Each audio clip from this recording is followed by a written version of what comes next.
Good morning, class 8 students. Students, we are doing chapter number 2 of history, and we are on part 6. Company rule expanded. Students, in this topic, we are going to read about how the company rule has been expanded. If we analyze the process of annexation in Indian states by East Indian Company in 1757 to 1857, so students, is the time period where we have been going to read about how the company has taken the Indian states. Certain key aspects emerges. The company rarely launched a direct military attack on an unknown territory. Instead, it used a varieties of political, economical, and diplomatic methods to extend the influence before annexing an Indian kingdom. Students, the company never they directly attacked the Nawabs. They were used from varieties of political, economical, and diplomatic methods also to influence the Indian kingdom. After the Battle of Boxer, the company appointed a residence in the Indian states.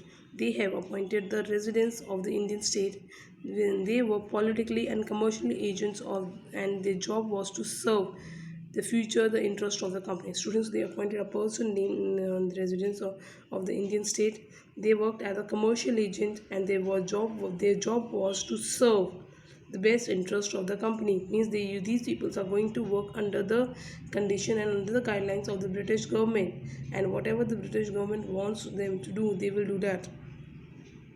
They try to decide the internal affairs. They try to decide who was the successor of to the throne and who was to appoint the administrative post. Sometimes the company forced the state into a subsidiary alliances. Students, these people used to decide. The company used to decide now the internal affairs of the state. They try to decide who will be the successor of the throne. Means after the king death, who will become a successor, and sometimes the company forced the state subsidiary alliances. Sometimes the company tell the king that you should be subsidiary alliance, means you should work with the other king also.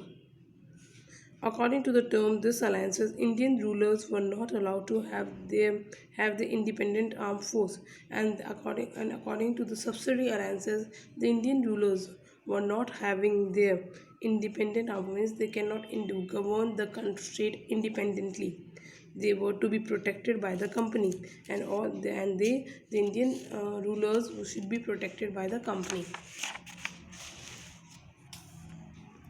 Had to pay the subsidy forces that the company was supposed to maintain. The purpose of this protection, if the Indian ruler fails to make the payment, then the part of their territory was taken as a penalty. Students, they used to charge the company used to charge subsidy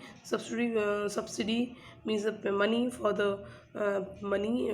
maintaining the forces, and if the ruler is not paying the taxes, that territory will be taken from the by the company. Okay. Now, Tipu Sultan, the Tiger of Mysore. The company resorted the directly military confederation when it was threat to its political and economical interest. Students, a company used to, if the political and economical interest for the company used to attack the king directly also. It can be illustrated in the case of the southern state of Mysore. See, where the company has attacked directly is in the case of Mysore, where Tipu Sultan was a king. Mysore was grown its strength under the leadership of powerful ruler of Hyder Ali.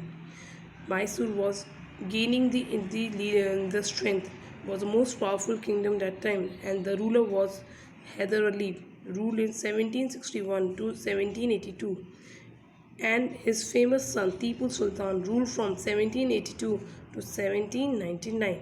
Mysore controlled the profitable trade of Malabar coast, where the company purchased pepper and cardamom.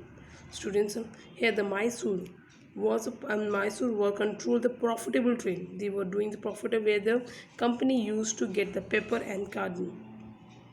In 1785, Tipu Sultan stopped the export of sandalwood, paper, and cardamom through the ports of his kingdom, and disallowed the local merchant from trading with the company. Students, this is the step taken by the Tipu Sultan, that he stopped all the exports which were of sandalwoods, paper, which were done through his ports, and he disallowed means he forced the local merchant not to do trade with the company. He also established a close relationship with the French in India because French colonies were also that time. So Tipu Sultan made a good relationship with the French and modernized his army with their help. And he also modernizes his army. The British were furious. The British were worried about it. They were Heather, and then they saw Heather and Tipu was ambitious, arrogant, and dangerous, because both the father and son, Tipu Sultan and Heather, was ambitious, arrogant, and dangerous. Ruler who had control and crushed 4 wars and fought with Mysore, 1767 to 69, 1780 to 84, 1790 to 92, and 1779. There were 4 wars which were been won by the company on the last the battle of Seringapatanam. Did the company ultimately win the victory after defeat after having the 4 war with Tipu Sultan? See, this shows that how brave, how dangerous, how ambitious, how arrogant, how good the leader was Tipu Sultan was. Because after the 4th war only, a company ultimately took the power from the Tipu Sultan, and killing the Mysore was a place under the former ruler dynasty of the Woodyard, and subsidiary alliances were imposed on the state. Then the company took over the charges after the 4th war, and subsidiary alliances were imposed on the state. War with Marathas.